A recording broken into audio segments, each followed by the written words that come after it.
খুব সহজে নিরামিষ খিচুড়ি বানানোর জন্য প্রথমে আগে মিক্সিতে আদা, কাঁচা লঙ্কা, টমেটোটা পেস্ট করে নিলাম। তারপরে হাঁড়িতে জল দিয়ে একে একে ওর মধ্যে ভাজা মুগ ডাল, চাল আর মুসুর ডালটা দিয়ে দিলাম। তারপরে ভেজে রাখা আলু আর গাজরটা দিয়ে সিদ্ধ করতে বসিয়ে দিলাম।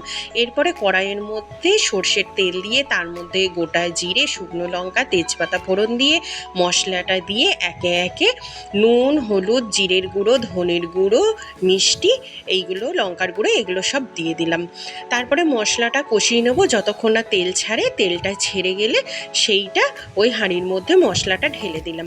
তারপরে কিছুক্ষণ নাড়াচাড়া করে ফুটোতে দিয়ে হয়ে এলে লাস্টে ঘি আর গরম মশলা দিয়ে কিছুক্ষণ চাপা দিয়ে রেখে দিয়ে নামিয়ে নেবো।